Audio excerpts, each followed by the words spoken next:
So you asked the question on Twitter, do you think Oklahoma fans should panic? And I think that's where we should start today, because as I was going through some of the replies, you had more replies to this tweet than any other question you've posed in the past. So I'm going through them. I found a bunch of different answers, a bunch of Oklahoma fans in a bunch of different places. So let's start with our first one. This one comes from a vegan debates who says, no, Brent Venables got this. Riley left this program in disarray by building a weak defense and siphoning elite skill position players like Caleb Williams.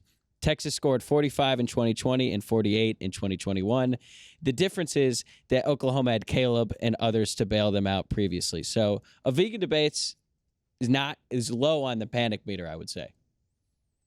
I think that's generally inclined with what I think, but also points to a vegan debates for two reasons. One, acknowledging that the defense has not been strong at Oklahoma since Lincoln Riley took over as head coach. That's just a fact, taking a look at the statistics. And also, not just that Caleb Williams is not there, but neither is Spencer Rattler. So that's two 5-star quarterbacks that both went into the transfer portal. And you brought in a guy who's good in Dylan Gabriel, but he's not Spencer Rattler or Caleb Williams. I think that's a strong take. It's a strong take. Yeah, and that kind of just shows you how successful Oklahoma has been with their quarterbacks. You guys have been on a crazy run as of late. So when Dylan Gabriel isn't living up to the standard, I think that says more about the standard and just how high it is. All right, let's get to our next one. This one comes from John Saber. I hope I'm pronouncing that correctly, John. John came at us with maybe my favorite response of all. It's a GIF from Toy Story. RJ, I don't know the last time you've seen that movie, but the GIF says, "This is no time to panic." And Woody says, "This is the perfect time to panic." So John's not feeling as confident as a vegan debates. My man Saber, producer at WJOX. We talk a bunch about college football. We talk a bunch about the USFL, which is quite frankly right around the corner. That's wild. But I think that's also a great use of that GIF. I've seen that GIF many times because, well, I have a 7-year-old and a 9-year-old goddaughter, goddaughters, plural.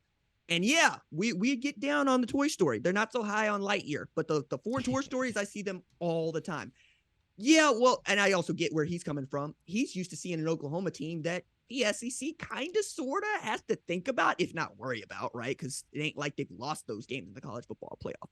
But it's going to be an experience for teams that have expected to see Oklahoma in that top 10, top 5 rankings going into the college football playoff selection committee rankings coming out, I believe, November 1st, to not see Oklahoma anywhere near it, right? As I have said before, it is wild. Like, college football has chosen violence because Kansas is ranked and Oklahoma is not, Tyler.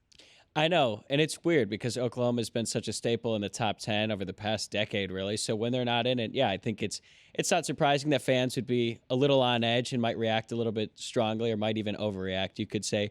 But this one brings us to our next response. This one comes from Jake Boggs, who says, "A little, but not a lot. I'm curious how one could panic a little, but not a lot." I don't know. Maybe that's just me. I'm going to ride with my man Jake here and say you can panic a little because people can see a duck on a pond, right? On the surface, everything seems fine. Underneath, paddling real fast. And that's kind of like what our hearts are doing, right? We're looking at this and we're watching the way that Oklahoma's getting run by Texas in a way that they've never been run before. And it's not just that you got run by Texas. It's the 3rd loss in a row. And as an Oklahoma fan, I have not seen 3 losses in a row in a very, very long time. And now headed up against Kansas this week, trying to stave off 4 losses in a row for the first time since 1996. Tyler, I don't want to put you on Front Street right here, but I'm gonna. How old were you in 1996? I was a few months old during that football season. I was born in April of 1996. So it's been a while. My goodness, man. I was 9, and I just don't have any memory of being that bad. And that is what I think a little bit of panic looks like. I can understand that. And this one, our last response to this, I think might be the most measured take, and I think the one that I might agree with the most, because this one comes from Ben. Ben says, "Not necessarily, honestly. It takes time to gather the pieces and rebuild. I know it's a spot that Oklahoma isn't used to, but I wouldn't necessarily be panicking, not yet at least." So it seems like Ben is sort of on the same page here with Jake Boggs. Yeah, I understand, and I appreciate that Ben is not hitting the panic button this soon. But this is also where I want to lean in on this topic in particular, because I asked this question because I wanted to hear what you had to say, and I'm grateful to the 300 plus of you that decided to give this question your attention, because it is one that I have had to counter and or talk about basically since Oklahoma took its first loss of the season, right? Unexpected to Kansas State at home at night. And Oklahoma fans love a night game, right? And they showed out for it. And now we're at a point where it doesn't feel like this is the Oklahoma team that people have grown accustomed to. And I want to underscore accustomed in that statement. Okay. Oklahoma has done nothing but win since 1999. All right. I, as an Oklahoma fan, have not experienced a losing season, even a season at 500 since 1999, right? I was 11 the last time that Oklahoma was bad. I'm a 35-year-old man getting talked about college football for a living, got my Yankees job. It's been that much time. We also had a historic run of quarterback play at the University of Oklahoma, from Josh Heupel to Jason White to Nate Hibble to Paul Thompson. You were able to overcome Rhett Bomar being an idiot into Sam Bradford, 3-star recruit, develops into a number 1 overall pick and a Heisman winner. Landry Jones, who's got every passing record of note as a quarterback at Oklahoma, into Trevor Knight, who we thought was not great, beating Alabama and Nick Saban in the Sugar Bowl, into Baker Mayfield walking on, showing up at Bob Stoops' doorstep saying, I want to play at Oklahoma, winning a Heisman, into Kyler Murray, who is probably the best Texas high school football player of all time, into Jalen Hurts, who just looked around and said, hey, Coach Saban, I think I ought to transfer. And he says, okay, where are you thinking? I don't know. Where are you thinking? I'm thinking you should go to the place that has the best offense in football. Oh, that's Oklahoma. Then you should go there. And then we get to a space where we're talking about Caleb Williams committing to Oklahoma as the number 1 quarterback in his class, 5-star recruit, behind the other number 1 quarterback in his class, a 5-star recruit in Spencer Rattler. That's just the quarterbacks, right? There's also been this historic run of stability at the University of Oklahoma in its head coaching capacity. Bob Stoops hands the baton off to Lincoln Riley, okay? Lincoln Riley decides to quite literally drop the baton. He ain't handed it to nobody. Whoever wants to pick it up can go pick it up. In the span of time that Tennessee has had a 15-year losing streak to the University of Alabama, Oklahoma doesn't know what that means. Ohio State has had a losing season in the past 20 years. Miami, Florida State, Clemson, Michigan, LSU, Alabama. I can keep going here, all right? What I'm saying is, it's not just that Oklahoma fans have been spoiled. It's that all of us have been spoiled, because there are those of you that simply have never, ever seen Oklahoma be bad. I got 22 and 23-year-old children graduating from college who do not know what it means for Oklahoma not to go bowling. Not to go bowling.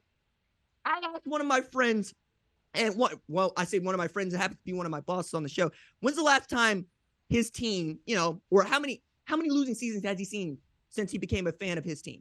And he's like, 9. I think I've had 3 winning seasons. And I'm going, I don't know what that means. I have no idea what that is. I have forgotten it.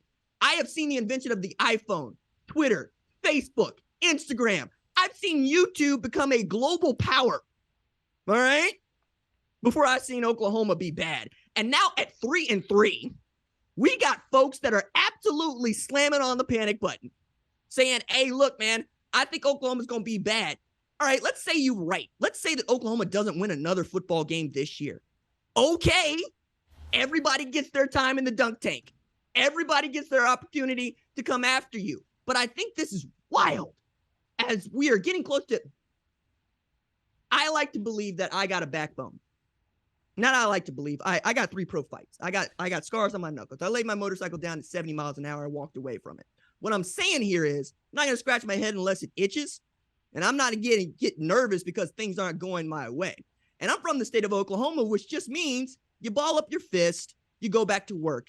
You put your work boots on, you drink your coffee, you punch your clock. If things go your way, great. If not, you still have to go show up to work tomorrow. And that's Brent Venables. He shows up to work the next day. He says, hey, look, development. That's what this game is about. It's getting better each week while the games are getting harder every week because injuries happen and more hits you take, the harder it is to keep playing football. Okay? Nobody knows that better than that guy. And now after 6 games, we got folks talking about, hey, I don't know about Brent Venables. And I'm going, hey, look here. Get to year 5, then tell me you don't know about Brent Venables. Until then, just be quiet and let the man work. Tyler, any of that seem out of line to you? No, I agree with everything you just said, and I think this is sort of the nature of college football fans. But I will say, give credit to a lot of the Sooners fans who are in your mentions. I feel like a lot of their takes were measured. They sort of agreed with Ben or along the same lines. And RJ, correct me if I'm wrong here, but the amount of new players in the Oklahoma roster this year, wasn't it close to 50? Yeah, and not everybody's a 5-star recruit, guys. Right. And I think, with the transfer portal, people think it's easier for a player to go to a new school and acclimate immediately and everything just goes smoothly. That's rarely the case. When you have 50 players on a roster, 50 new players, it's going to be a difficult circumstance, especially for a first-time head coach. So, yes, 3-3, not an ideal start. Oklahoma has had a history of success, especially recently. So, look, and I know as a Notre Dame guy, I always put it through a Notre Dame lens. Notre Dame went 4-8 in 2016. They won 54 games the next 5 years. You can bounce back quickly. I've seen it. A lot of other programs have done it. And personally, I don't see any reason why Oklahoma couldn't do the same. I think that's a great way to leave it there, man, because I believe that Oklahoma's going to be back. You believe Oklahoma's going to be back. It's just a matter of when. I agree. All right. We have one last note on Oklahoma. And this one is a fan-submitted question. This one comes from Brian Brooks.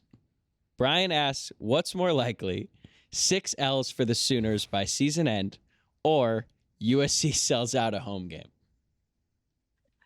First, Brian, thank you for listening to the show. You'll know that is a favorite drum of mine to beat because I think there's no excuse for any program not to sell out its stadium halfway through the year when your team is undefeated and ranked inside the top 10. That said, I genuinely believe that it's going to be Oklahoma catches 6 L's before USC sells out a home game. I don't know what it's going to take out there. It doesn't seem to register that, hey, the Trojans are good, and I'm saying it, right? You can take it from anybody else living in California that, hey, cool, they're telling Trojans are good. But the dude that lives in Oklahoma, who knows more about Lincoln Riley than you do, is telling you, nah, USC's good, guys. They're good. They're going to be around. Show up to the games. Sell out the games. And then come back to the show and tell me that you did. You know what? It might come down to the very last Saturday of the regular season post-Thanksgiving because, 1, Oklahoma's going to be playing their last game. They might have 5 losses going up against Oklahoma State. And 2, that same weekend, USC hosts Notre Dame. Notre Dame fans travel, especially to Los Angeles in November. I think they might sell out, but USC shouldn't get credit for that one. I'm calling it now. You're going to give credit to an away team for selling out the Coliseum. Hey, that's rough. It counts all the same. Tyler. There might be a lot of blue and gold in the Coliseum that day. That's all I'm saying. Thank you for watching the #1 college football show. Please remember to subscribe to the channel and like this video so that you don't miss any of the best college football coverage in America.